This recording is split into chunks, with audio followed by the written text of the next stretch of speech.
Hey everybody, welcome back to SIC Talks. It's been, a long time, almost a year maybe. Um, we started out doing this series in the pandemic where I would talk to people about the contents of my newsletter as an accompaniment for the newsletter.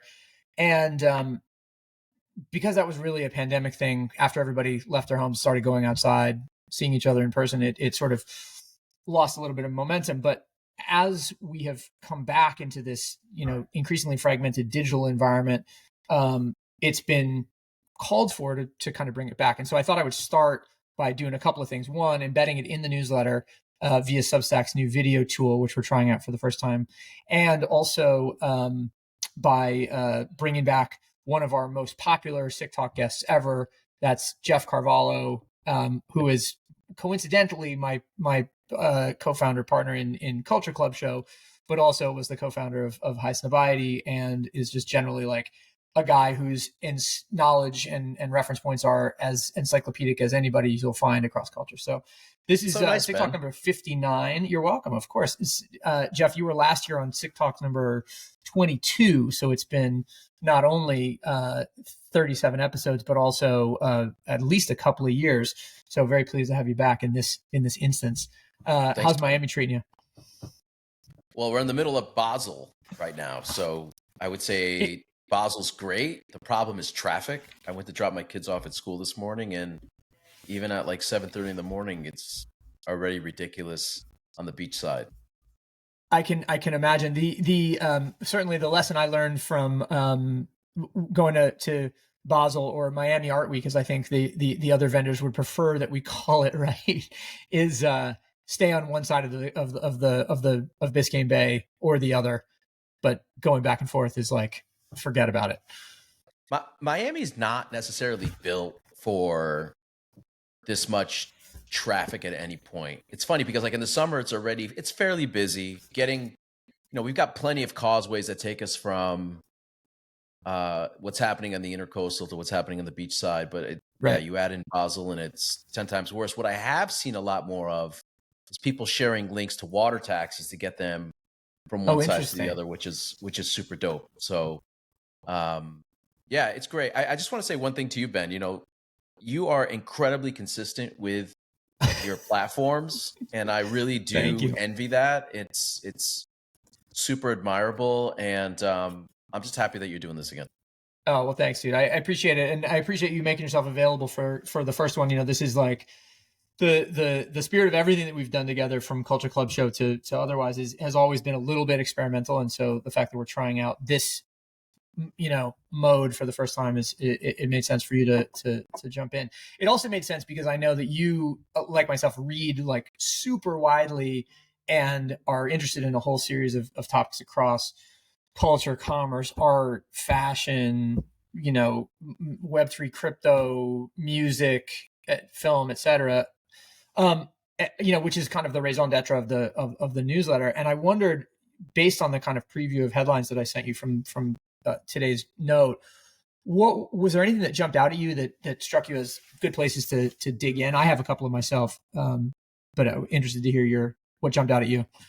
Yeah, I mean, again, like without giving too many accolades, like your newsletter is one of the ones you got to read for the best storytelling out there. I think one of the bigger stories, and again, not to stay on the AI engine side of things, everything that went down at OpenAI, but there was a story that came out this week around Sports Illustrated using some AI generated writers, Yep. therefore AI generated stories.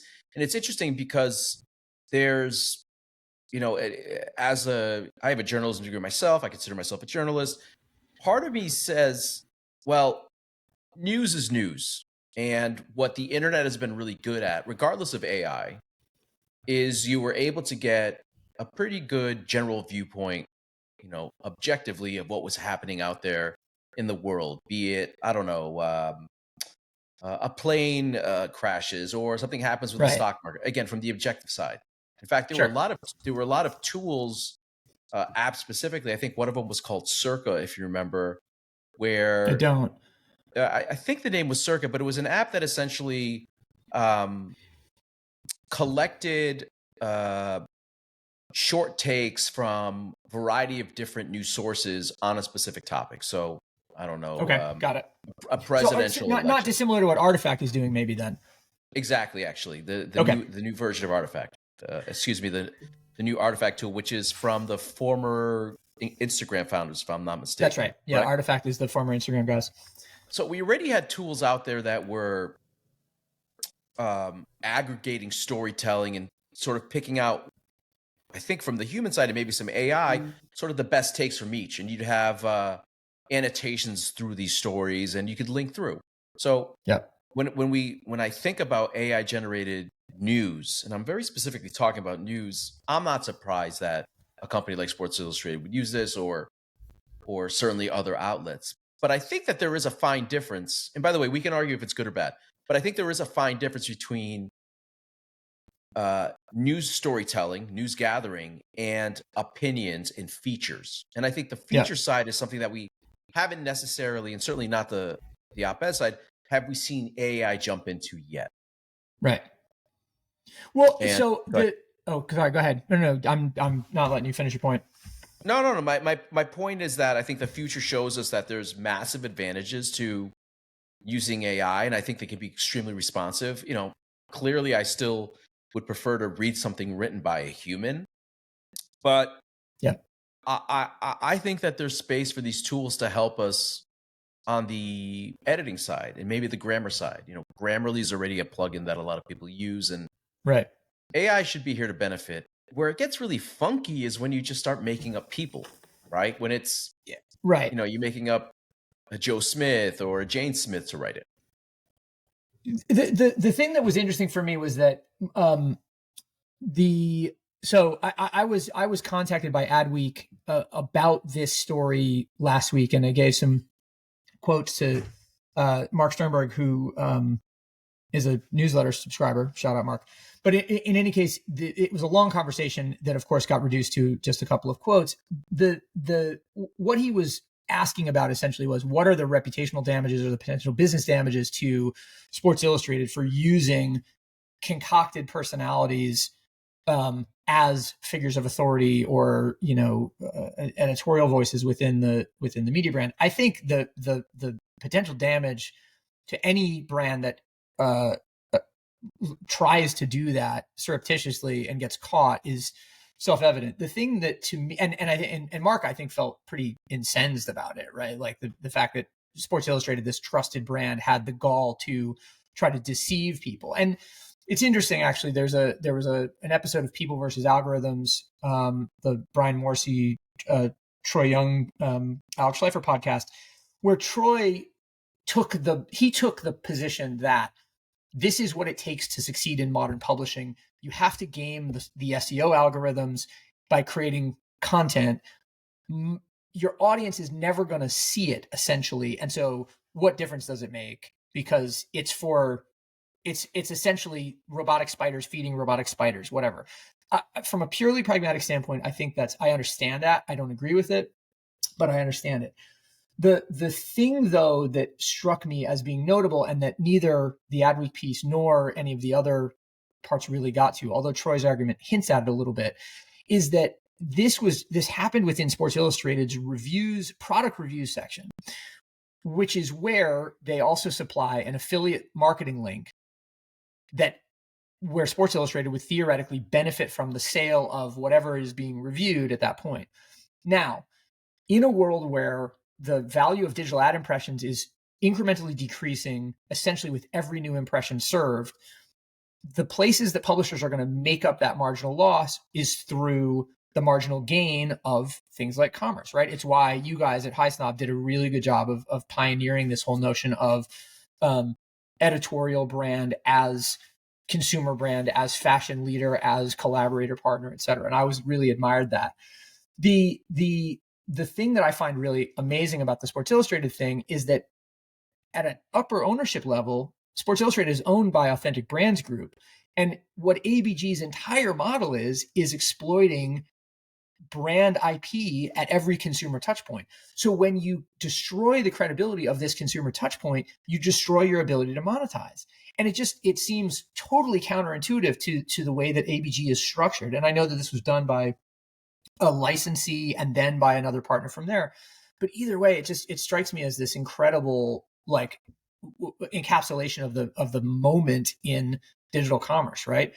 You need the SEO traffic, but you also need the marginal revenue from commerce, but you also need the credibility, but you also need to make efficiencies with AI. And it's like, how do we square those circles? Is that's truly like the modern condition.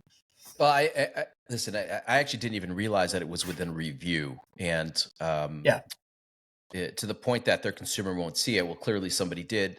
I think that is a bit of a problem.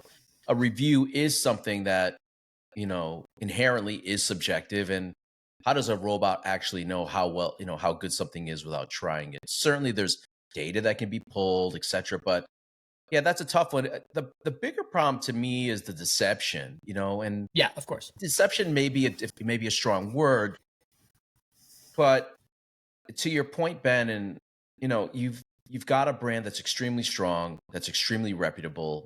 You've got to be very careful. Why not just be honest about it? Why not?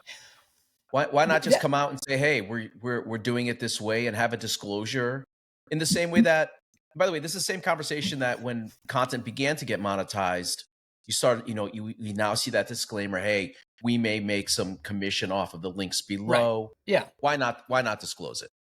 Yeah, I agree completely, and more so than that, the point I was making to Mark, which also didn't turn up in the article, but was essentially like, if you disclose it, then you potentially have a point of differentiation with your competitors. You can potentially say, we've got the AI running on this with human editorial oversight, and so we're able to compare a wider selection of data points, or we're able to stress test human fallibility or whatever, to get you the best and most salient product review. Or worst case, like the Sports Illustrated review is half man, half machine. That's our new trademark, and go forward and start making T-shirts that say half man, half machine.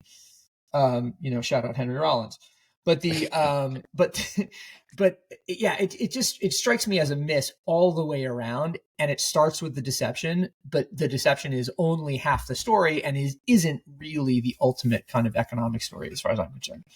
We're already to a place where there's no doubt that Sports Illustrated is not alone doing this, and again, others will likely come out.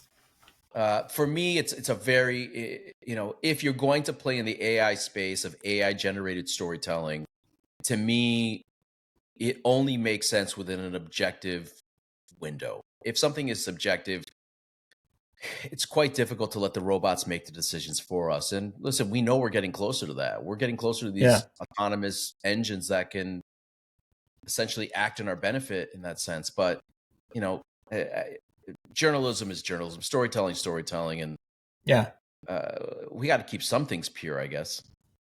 Yeah. I mean, I think that's the ultimate question, right? Is like, how do we define,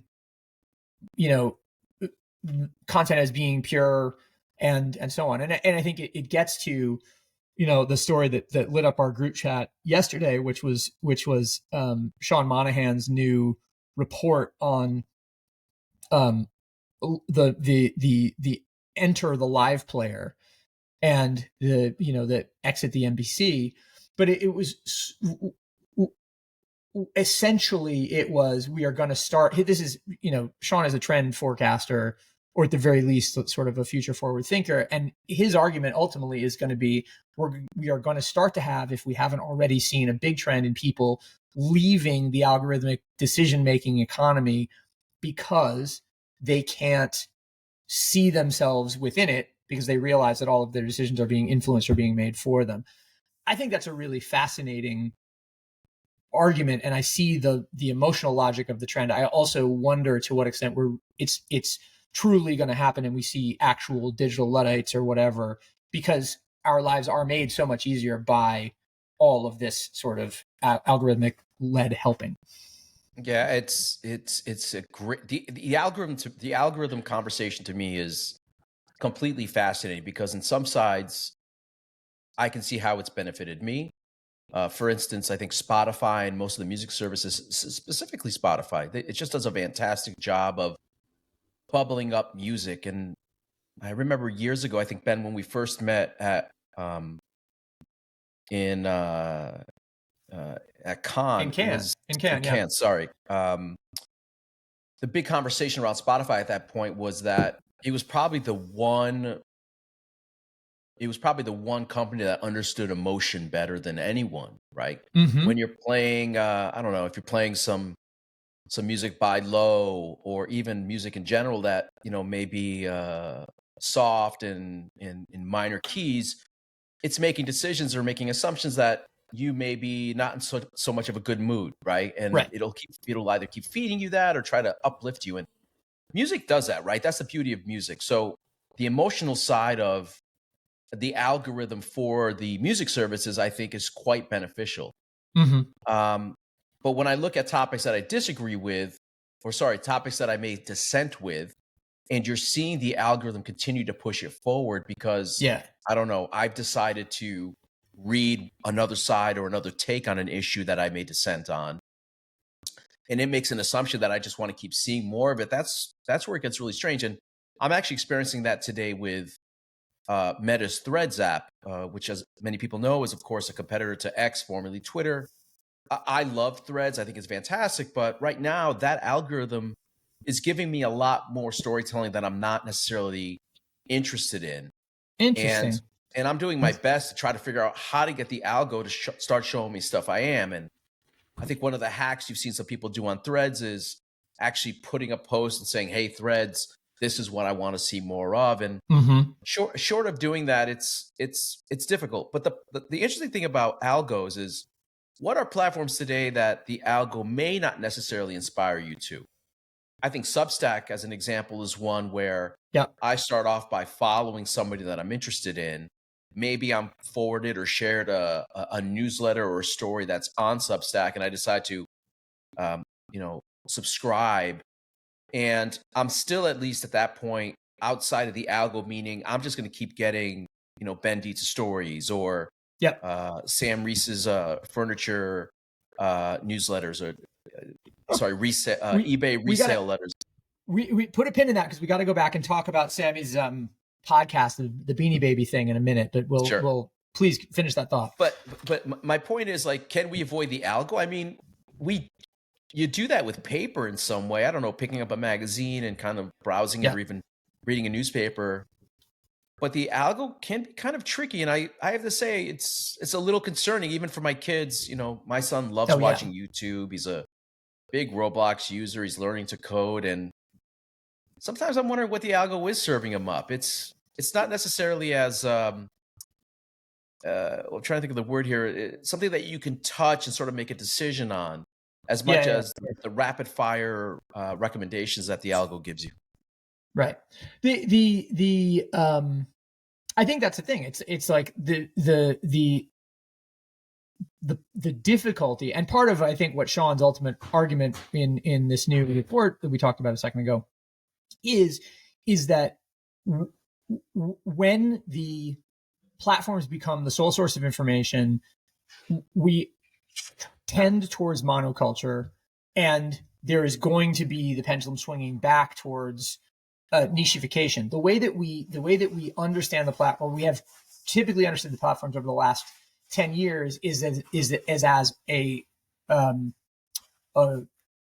galaxy of tiny communities where every interest could be enabled to find its tribe, so to speak, and could be able to contact a micro community that it would never have been able to know about, much less get in touch with in the past. What we're beginning to understand, though, is that in fact, what the algorithms do is take the most extreme elements of any of those micro communities, push them together to see what gets the greatest reactivity, and then continue to harp down on that. So even if you're really focused on one of those things, it's hard to stay in that niche and not sort of deviate out of it. And that's why I think he's basically saying, like, you're going to have people that leave the system entirely and just focus on whatever it is, Japanese female wrestling, as you know, shout out. I'm so excited, by the way. I couldn't be more excited.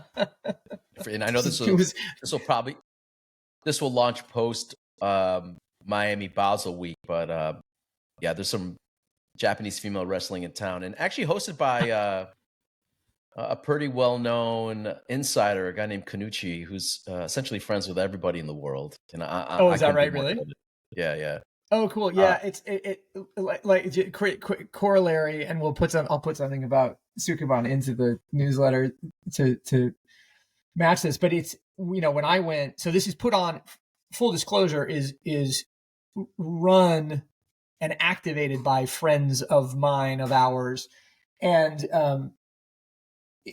so for that reason, it's interesting. But also, it's like, culturally speaking, the way that they're taking the theater and the kayfabe of WWE and you know, these kind of wrestling formats that we know, the cosplay and the lore of anime, the cross-cultural curiosity of Japan in America, and then of course the gender balance or gender imbalance, if you want to think of it, of women as a part of it. Like, the whole thing creates this really like funny mix, and I say funny in a way that, in the best possible way, essentially, like really provocative and interesting, but also not taking itself too seriously.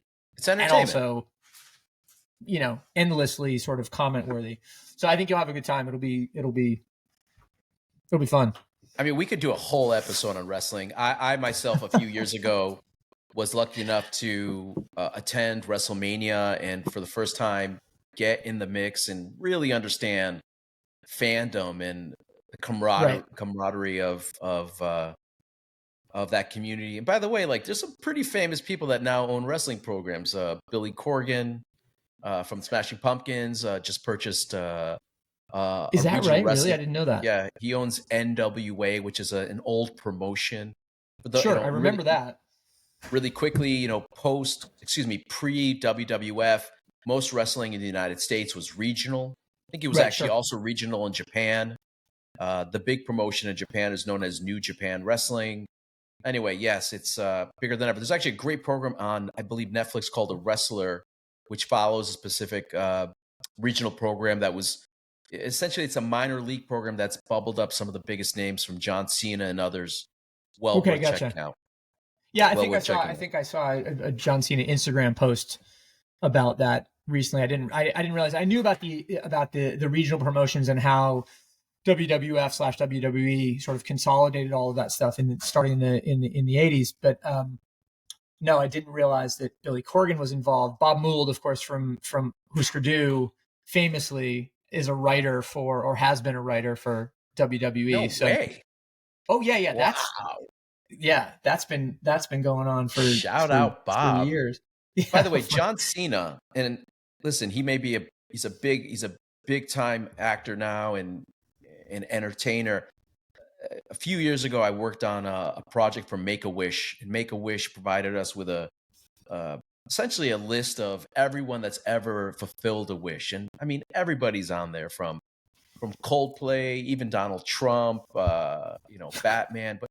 And I think this just came out in the news recently, but John Cena has single-handedly delivered more wishes to kids than any human ever. Wow. I mean, we're talking about at a clip of almost 2 a day for a year. I mean, let's just call it 1 a day. But this guy has given back. John Cena is a king for giving back how he has to kids. So shout out John Cena. That's amazing. I first and foremost, wasn't expecting a John Cena shout out on SIC Talks today, and this is definitely the first ever pro wrestling shout out on the show. But yeah, that's really too sweet, baby. That's fascinating. That's super cool. See, you know the lore better than I. Hey, when you spend a weekend at WrestleMania in New Orleans, that's what happens, Ben. I would, yeah. Geez, I could imagine. So speaking of fandoms, one of the articles that is in the newsletter is from the Bob Lefsetz letter. I don't know if do you read the Lefsetz letter? Been reading it for decades, literally decades. I was telling people about it at Breakfast Club this morning, but it was like he wrote a piece earlier this week. It's just called "Pink Plays Stadiums," and it's this really interesting, like, I don't know what, almost like real time evolution of his point of view from the I cannot believe Pink can play stadiums, right? So this is 50,000 tickets, something like that. She hasn't had a hit in 20 years.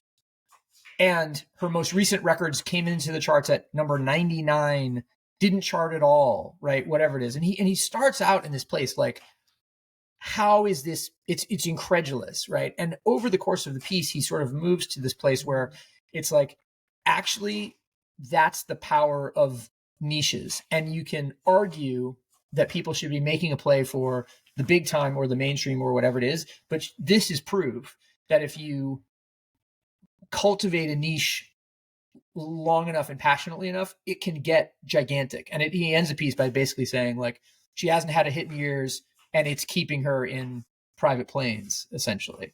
And I just thought that, like, the arc of the piece was really funny because he tends to be very, like, hammering a single point over and over and over again, and this one had an arc to it. But it also is like just fascinating to think about, how do we, in 2023, especially with the idea of people leaving the algo and sinking deeper into their subcultures, how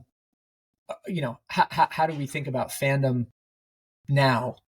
Yeah, I'm actually, I have the newsletter open. I haven't read it this week, but you're right. He ends it with, think small because it's really big. You live in your own vertical. Forget the competition. Stay the course. And whatever she's doing is enough to keep Pink flying, quote, Pink flying private, right? Yeah, exactly. For those that are not familiar, Bob Lefsetz is a music attorney who, before the days of newsletter apps, would have like a private list that I was lucky enough to be part of that covers music and a lot more. Actually, Bob even gets very personal sometimes. You know that Bobby went to school. Excuse me, I called him Bobby. You know that Bob went to school at Mulberry. That's how personal he is. He's your buddy, Bobby. Yeah. Sorry, he went to Middlebury. We know he loves Aspen and skiing. He has a lot to say about skiing, funny enough.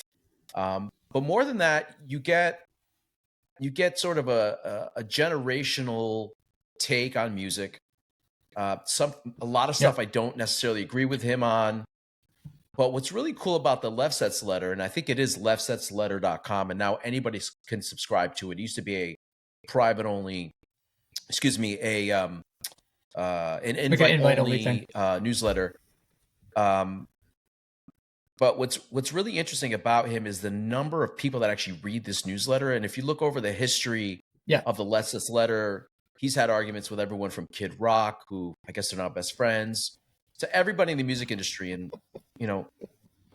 his mailbag is probably the best part of his newsletter. But he's talked a lot about these niche fandoms for a long time. He's had a variety of stories around musicians that have small gatherings that can still fill not necessarily a stadium like Pink, but can fill a 2,000 seat club, and people that have made livings because they've just gone hard into their base.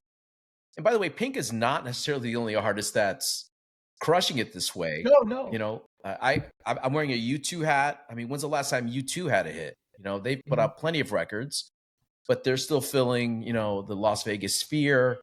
I mean, look at Fish. I mean, Fish is a band that arguably has had no radio hits and is no hits ever, and is still able to drive an audience because they've dug deep into it, and they're actually playing, I think, Sphere next in Las Vegas.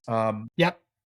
But it's cool. It's also great to see that she can do that. It's awesome that Pink herself has just continued to drive people into those rooms. It's just interesting. It's the thing that I think is a fascinating a sort of dynamic there is we exist on the one hand in this universe where things go instantly and inexplicably viral. Like Celeste Blewett, who's one of my regular contributors, sent a story about how a particular tram driver in Melbourne has gone viral over the last couple of weeks because he has this very distinctive voice and announcing style. And, this is a guy who presumably has been doing this job for decades, without fanfare or without attention. And then all of a sudden some TikToker finds it and then it goes instantly gigantic, right? So there's this feeling of we are going to go viral at any moment. And so that needs to be the aspiration. And yet what clearly has been proven out over time is that it's not that. It's just staying the course and working consistently over the course of time that actually pays off and works. And I think the reconciling those 2 points is going to be the thing that is really interesting. By the way, apropos of participatory virality, my daughter was in Soho yesterday and she video bombed the NPC dude who, like the Soho NPC dude, the thank you for the New York City glizzy bro thing. And she showed us videos that I was just like, oh my God. That's awesome. Well, I mean, why do you want to engage with that person? And on the other hand, why would you not engage with that person? Like doing something so obviously ridiculous that you're just like, it's. Can we talk about those? Can we talk about like those open mic crash guys? you can get involved in. Sorry, say again. I wish it was I don't even know what the term is for these on the street kind of reporters that are catching people or asking them a variety of weird questions, but it's become a phenomenon, right? You have it happening all over the place. And certainly you've seen people make different versions of the gimmick for a variety of different topics, but nothing excites me more than when they interview people that I know in New York City off the street, and ask them ridiculous questions, of course, and it's, of course, it has shout out to Gian. Sure. Many times legendary. Gian. Bradley Carbone as well, another friend of ours. Is that right? I haven't seen Bradley's. My former assistant and her girlfriend got picked up, or it's just interesting. It's a new form of entertainment, right? But I will say this, it's packaged in the way that allows you to kind of have one eye open in the middle of the night when you're half asleep and you catch a moment. But it is, it's really indicative of our generation. I'm gonna get this quote wrong, or where I heard it wrong from. Sorry, what I meant to say there is I don't remember where I heard this from, but maybe it was Jack. Maybe it was what's Taylor Swift's musical partner? Is his name Jack Antonoff? Are you talking about Jack? Yeah, not her musical partner, but her frequent producer and collaborator, Jack Antonoff. Yeah, Jack Antonoff. I think she was. I don't know where I read this. So I read it recently. It was Michael Stipe interview with New York Times. Michael Stipe interview in New York Times. For those who are not familiar, Michael Stipe is a lead singer of a former band called REM. He's about to finally release his. Jeff, sorry, I'm just not sure anybody that young is watching this, but fingers crossed. But anyway, sorry. Go ahead. Anyway, Michael's releasing his first solo album finally, and the New York Times Magazine, I think, did a great piece with him this weekend. And he meets Jack at Electric Ladyland, where Taylor's finishing off some work. And Jack tells a story of meeting a kid or meeting someone and saying, "Hey, what's your new favorite song?" And the kid responded back, "A whole song or just a part of it?" Which really speaks to this TikTok generation catching 30 to 60 seconds of something and that being enough to give you a full picture of, what a piece of music may be. So interesting you should say that, because we had a big debate last week at Breakfast Club about the newly crowned longest song ever to make the top 100 on the Billboard charts, which of course is the first Andre 3000 album first Andre 3000 song. Yeah. The song is, I'm going to try to get the title without turning the song on here. Hang on. Come on, stupid. Give me the thing. Okay. It's called, I Swear I Really Wanted to Make a Rap Album, but this is literally, sorry, I'm just watching this go by, the way it came out. So it's just something to that effect. Anyway, the point is the song is 12 minutes long. It's the first song on New Blue Sun, his record, and it flies very much in the face of the idea that, like snippets are the only thing that work. By the same token, it's Andre 3000 and it's, he's a legend. The thing though that struck me about that Andre song, and I don't think this is a controversial statement, rather, is that it's way too long. Like the fact that it's 12 minutes long and it made the top 100 is cool, nice historical curiosity. That song didn't need to be 12 minutes long. It could have been 6 minutes long. It could have been 4 minutes long. At some point, a decision was made to keep it there, right? To not fade it down and to edit at that point. And I don't know what it was. I don't know whether it was a reaction literally to this like snippet culture where you go, all right, we're going to stretch things out in the same way as, again, Sean Monahan is suggesting the live player is reacting to NPC culture, or whether it was just pure musical indulgence, and which is a possibility too. I love this topic. I love this topic because it speaks to edit culture, which has been around for as long as radio has been around, right?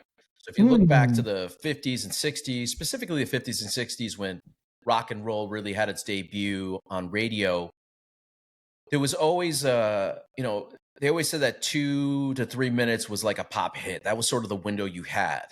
Yeah, and, sure. As you know, Ben, I buy a lot of used records, a lot of singles, a lot of 12-inch singles. And when you buy a 12-inch made in the 80s specifically, it'll have like a full length of a track. It'll then have a radio edit of a track, which is a cut down to about 3 minutes. And it gave the option for radio programmers to play one or the other. Another example of that, and people may not know this is one of my favorite stories around editing, specifically within newspapers, but the comic strip section, right? On a Sunday's features. For those that still buy newspapers, I'm assuming everyone in this audience does, or at least some do. The comic, I do. The comic page at the turn of the century in the early 1900s was a full page comic strip, and eventually they turned it into 3 tiers that were provided by an artist, and then the newspaper could actually break up those tiers as necessary. Interesting. Yeah, that was a way again to edit, so they can either publish the full strip on a Sunday, or they could publish an edited version by deciding which panels from a tier they wanted. Bill Watterson of Calvin and Hobbes fame took a break in the late 80s, and when he returned, his Sunday strip was built in a way that could not be edited, meaning that he would have interlocking panels that went across different tiers and was actually forcing the hand of newspapers to publish the full panel by interlocking it and not making panels removed. And again, that was distributed by a syndicate. Many newspapers complained that they were taking up too much space with Calvin and Hobbes. And Bill's argument was like, listen, I'm not changing what I'm doing, so you either play it or you don't. And I think to the point around Andre, you're right. Like it probably is quite a long song, but it speaks to this idea of like, where's the artist's control in some way? If this is how the artist wants it presented, go ahead and present it. And it's that battle between publishing, performance, and the artist versus what the artist believes that the relationship with the consumer is, which is showing them, or at least giving them a version of what they believe they should be seeing or listening to. Yeah, it's funny. I mean, I was joking around with our buddy Kevin Kuzatu yesterday on text and saying, did Andre 3000 make the new Tortoise record for 2023? Because Millions Now Living Will Never Die is, to my mind, the best album title of all time. It's something that I think about a lot, even though I don't listen to the record a lot. But it so happened that I listened to the record yesterday, and Jed, which is the first song on Millions Now Living, is 21 minutes long. And when it came out in 1996, it created a kerfuffle, both because the performance of that as a statement was notable, but also because the musicianship and the composition was really interesting. Kevin was just like, I think maybe Tortoise are more accomplished musicians than Andre is on the flute. In my mind, that's a sort of a. But more people know Andre. Well, I'm saying, but it's also that's a point for the musos, right? And Kevin as an A&R is definitely a muso, but he I just thought the similarity was interesting, and I like the idea that 20 what is it 30 I don't know how many years later 30 some years later we're talking about a new Tortoise record. We're still in a culture, I think, with digital music that even the idea of a record is not necessarily something that's on the minds of young kids today. In fact, we live in single culture, which is, by the way, how the music industry was when radio programming was top of mind in the 50s, 60s, and 70s. Yes, there were records put out, no doubt. Yeah. A lot of them were short, 7 to 10 tracks, 30 to 45 minutes long, because they were making pop-sized tracks at 30 minutes. And it's just interesting because a lot of people from my generation, our generation, complains that the artistry of a full-length LP or full-length album has been lost, but has it? I mean, I don't know. This is how things were back in the day. Yeah, it's funny you should say that, because I think that there's the cyclicality, and we saw it with all of these, the gigantic layoffs at Spotify yesterday. A sixth of the global employees of Spotify are going to be laid off at a time when the music business has never been more successful from a financial perspective. But the interesting thing is, the last time it was this successful was just pre-Napster, when the business was in the late 90s totally driven by singles, where albums existed as a vehicle to essentially sell singles at a artificially high price point, and where there were all of these similar debates around artistic merit, artistic integrity, the creation of albums and as cohesive bits, and so on and so forth. Napster, with a one fell swoop, disrupted that, because it basically took the single out of the album context and put it into the individual consumer's domain. And it's been not until Spotify has been able to build this royalty model back up and this subscription system back up that the business gets big again. You sort of wonder, could there be a Napster-esque disruption of that kind of listening habit? And to your point, via TikTok, if the new mode for songs is only 15 seconds, do we see the business turned totally upside down? I'm not. This is a rhetorical thought experiment for me. It's not something I'm convinced of at all, but it's also an interesting thing to sort of put your mind to. There's a great podcast called Acquired, and in the last couple months, actually could have been the last month, Daniel Elk, one of the founders of Spotify, was on. This is, of course, pre the layoffs that happened yesterday. Worth a listen. Spotify's a really interesting one for me. I still buy physical music. More than anything, I probably just buy LPs and 12 inches as I find them. Quite frankly, at flea markets or Goodwills, I just pile records. It's funny, Ben. I just prepared a 30-pound box of records to ship upstate to my house. Oh yeah. I'm buying tons of vinyl down here, but most of it is singles. It's not a lot of records, a lot of singles. And why am I buying it? Because there's versions on there. In many cases, there's instrumentals or dubs, as they call them. And what's interesting is that, after I buy it, even before I play the vinyl in my system upstate, I'm on Spotify listening to it, checking out those tracks. Yeah, sure. Of course. There's a big argument in the world that Spotify is bad for music, that artists are not getting paid. And I actually don't know enough about the argument to give a full, view on it. But I have a hard time. The part I have a hard time understanding is, in many cases, Spotify is the fastest way for me to be introduced to a new musician. Much faster than it is for me to buy a physical album, or an LP and put it on a turntable. It's the fastest way that I can become a fan of a new piece of music. And there must be some value in that. And is there an alternative to the point you made with the music industry doing as well as it has, if not better than it ever has?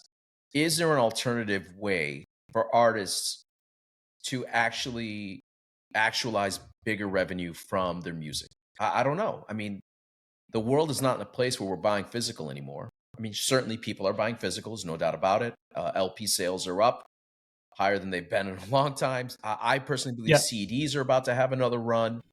But is there an alternative to streaming music at this point? I don't know.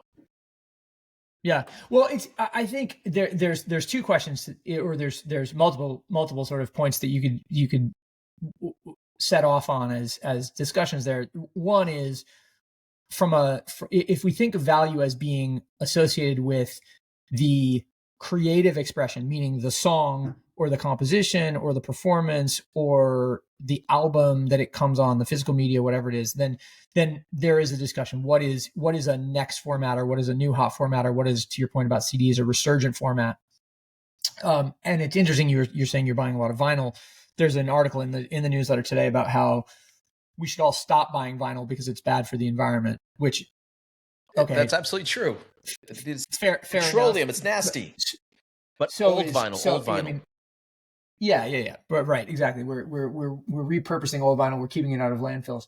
But the interesting, the other thing to me that is intriguing there, and our friend Anna wrote about it in Sociology of Business this week, is the notion that if you have provenance over IP, meaning any kind of like, recorded or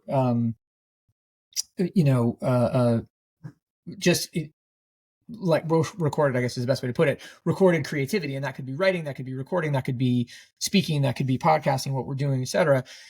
You have a certain responsibility to think about how it goes to every touch point, and where you can monetize it at every touch point, and where you can't monetize it, and where you don't want to monetize it, and how you do that better. And I think the big challenge for artists and management and just the creative industry generally is going, okay, how do we find new points of value, new systems of value? It's the reason that 30 years ago, when we were kids, it would have been antithetical for your favorite band to put a song in a TV spot. Now you've got guys, our friend Tim Bergevin at Taco Bell being a good example of it, guys who came up with us, who are making a persuasive argument to bands to say, basically, come along with me on a journey, and I'm going to help you pay for the rest of your stuff. And the band would be irresponsible to ignore that, unless you have enough of a support system elsewhere that you can figure out. By the way, I want to bring up something, a thought experiment that I heard the other day. There was a joke with a guy from The Ringer who was on How Long Gone recently, and they were talking about, he was an old music guy, or he'd worked at Kim's Video, and they joked about the scenario where Fugazi reunites and plays SoFi, the giant arena in LA, but Ian insists on the same price per ticket. $5. So you're getting like 60,000 people who are paying $5 a piece to go see Fugazi at a football stadium, because you know that there are enough people around who want to see them, right? Yeah. I just thought that was the most interesting sort of surreal projection of and statement of where we're at. I would be there in a minute. I think everybody is. Of course, you would spend thousands to get there. You would turn yourself inside out to be there at that moment. The ticket price is immaterial. He would be so upset at us for spending money on flights, though. He'd be so upset. I know. It's a conundrum it's for amazing. them. I think that's a really interesting view, a very interesting take, and it has to be something that's sitting heavy on Ian MacKay's mind. The fact that when they reunite, it's going to be bombastic. People are going to go out of their minds, and people will travel. I don't know what he's gonna do because there's. I mean, that feels like, I mean, it, as with many of these kind of rhetorical arguments, it's like you've backed yourself into a place that's non-negotiable. It's Like crazy to think about it. You can't do it. You can't do it. Whereas, and this is another thing that was a big story this week. Whereas the guys from Kiss, having nakedly indulged their commercial impulses from the very beginning, are just like, yeah, fuck it, we're not going to tour anymore. But now I'm an 8-foot avatar dragon who's going to exist digitally in multiple locations every night for the rest of time immemorium. It makes you wonder to what extent it makes you wonder to what extent you can really take irretractable rhetorical positions. This one's a little close to me, not because I'm a Kiss fan, but because I think I experienced that seeing U2 at the Sphere. And again, for those not familiar, interesting. The Sphere is this $2 billion ball in the middle of Las Vegas, built by the MGM team. And when I say it's huge, it is massive. It's the biggest space you've ever been to. It has, Division A college football style seating where you are on the edge of the biggest, amphitheater you've ever seen. And what's interesting about it, from my perspective, is when you look at the social media around the U2 shows, 99% of the shared media around it is from the screen itself. And you actually don't necessarily ever see the band. So I was lucky enough to see the concert from the floor, where the majority of my attention was on the band, but also on the screens. But when I was up in the third level, 99% of my time was looking at that screen. And I wonder from the band's perspective, if they were like, hey, it's great that people are posting up photos of all this great video that we've commissioned for this work. Shout out, by the way, to Willie Williams, who's one of the big producers, has been working with U2 forever on their stage performances, things like Zoo TV in the 90s. Right. But most of the time I wasn't looking at the band. So did it actually matter that U2 was there? I'm not sure. And it was a very different concert experience for me in that sense. So it could have been 4 guys and robots down there performing, and the videos were still sick, but there is still the musicality of the live event where, somebody's not hitting a note correctly. They decide to change the set list. That to me would be missing if the artist wasn't there. Right. Well, you almost wonder if to your point about Phish playing the Sphere coming up, you almost wonder if, jam bands or some combination of jam bands and generative AI visuals are the real secret sauce of that thing, because it's like, or just improvisational music generally, like the improvisational music guarantees that the show will not be by rote and will not be perfectly syncopated to the visuals. By the same token, you need the visuals to react dynamically to what's happening on stage or musically. So you end up with this, generative AI engine to create visuals. And pretty soon we're all just back to, the cooler in 1999, watching, when drum and bass shows came with projection artists.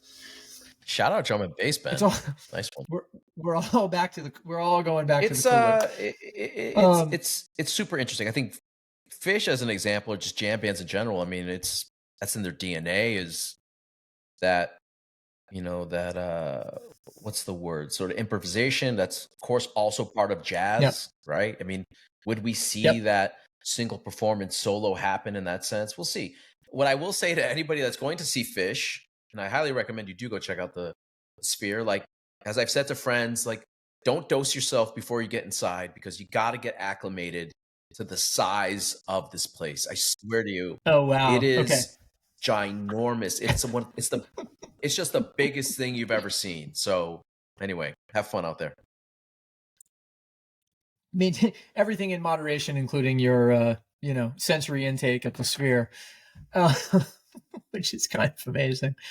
Yeah, and I have never been a Fish fan in that way, except for a little bit of hometown pride, because John Fishman, the drummer, is from Syracuse, and is his father was my orthodontist.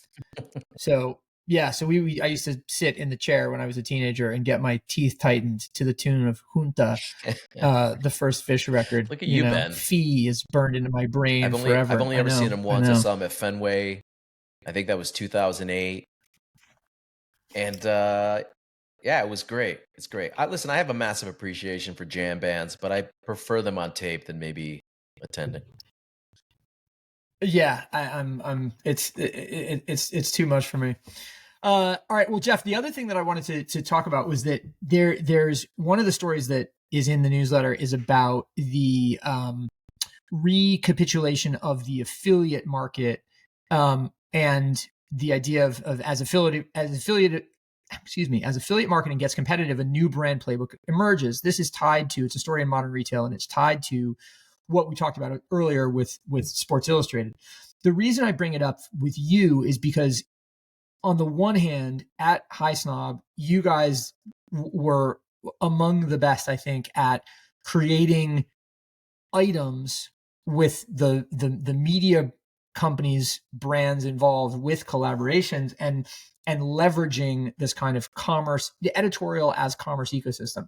On the other hand, you are also an inveterate collector of stuff, and that runs a really wide gamut. And I wonder to what extent you see those two worlds coming together or diverging, right? In terms of,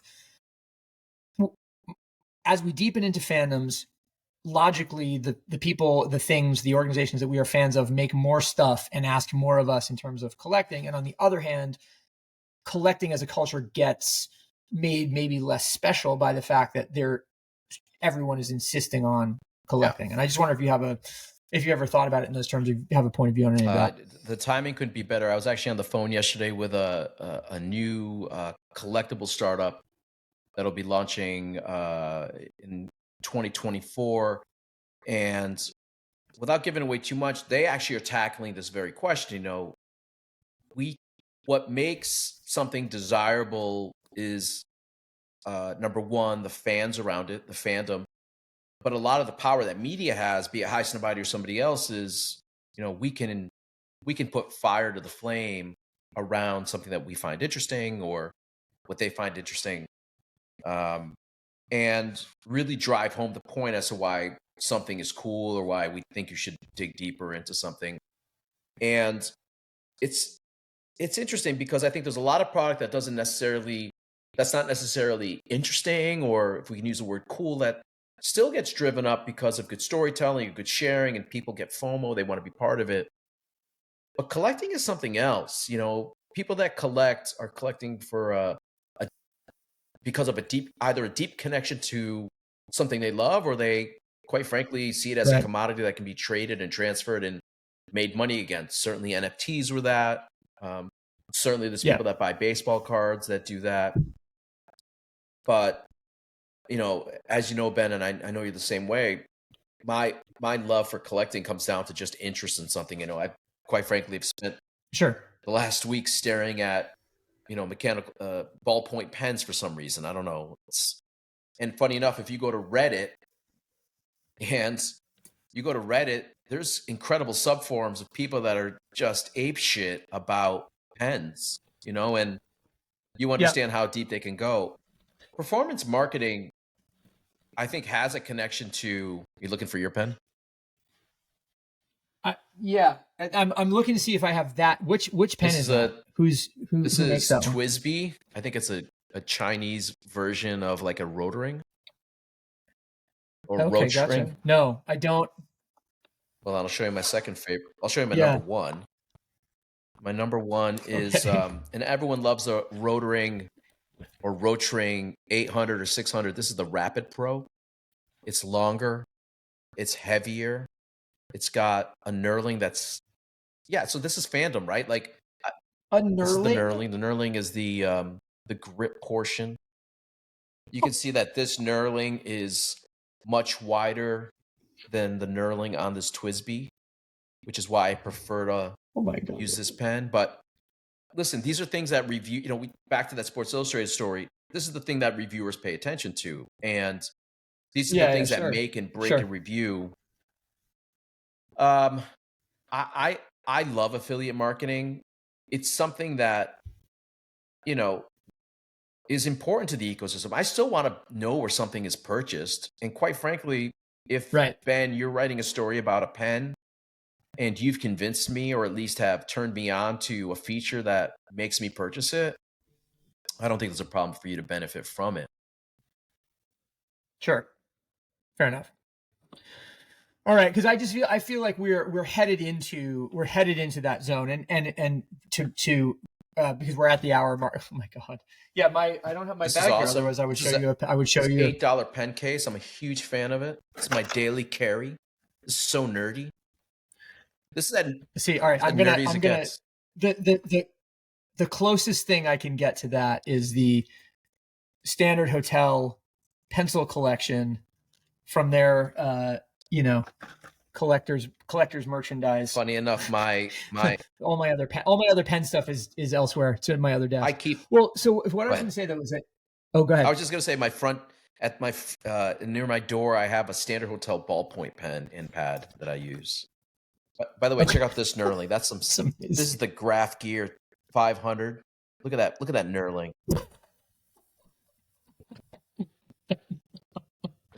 Dude, amazing. Okay, so appropriate point to close, because we've hit the hour mark, is I think one of the points, to bring it back to that Sean Monahan report, which I suggest everybody read, the idea essentially is like these social media platforms essentially just become surface area for purchase, for shopping, and then the cultural aspects of shopping move elsewhere, right? And culture is a party, I think, is the specific line that he uses to describe how effectively what is meaningful within culture will start to happen within IRL moments, small groups, individual exchanges, that kind of thing, which I think it's worth interrogating further. But I love the fact that you've identified a case, and I agree with, where even though this surface area has become just for reference and for commerce, there is still value in it, and that can be taken into cultural moments separately. So we're going to talk about the knurling on this TWSBI. The problem is, let's be honest, a pen is an ordinary object to the average person, but there was a time where it kind of mattered. I don't know, before you took notes on your laptop, what you held in your hand was important. Sure. And by the way, not just pens, essentially everything. And there's a reason why people have a favorite notebook, or people have a favorite pen, or a favorite shirt, or a favorite sweater, because there's a connection that they make to it, either through an emotional one. Maybe it was something your grandfather owned, or your parents passed it down to you, or you just that's something that's not disposable, right? And like a t-shirt like this, it is a disposable item, right? I can go and buy another $24 t-shirt somewhere, but I think he's right. We're at a place where people still want to touch and feel. We're just not going to get away from it. We're a little bit exhausted with what we're getting fed online, or at least what we're seeing online. And it would be nice to go to a store where I could try 5 pens. You're lucky you're in New York City. You can go to a place like Muji, which makes arguably decent pens. For sure. I don't have a pen store down here that I can grab something off the shelves with and try. All right. Well, for the SIC Talk audience, then there is your new business idea. It is the designer and rare pen and stationery store in Miami. Yes. So let's get that sorted out for Jeff. All right. Well, Jeff, thank you for spending the time with me. It's great to be back on, and I appreciate you helping me relaunch SIC Talks as a regular concern. Hopefully you'll come back at some point soon, and then everybody can tune in and watch us on Culture Point. Anytime, Ben. Thank you so much, bud. All right, dude. Easy.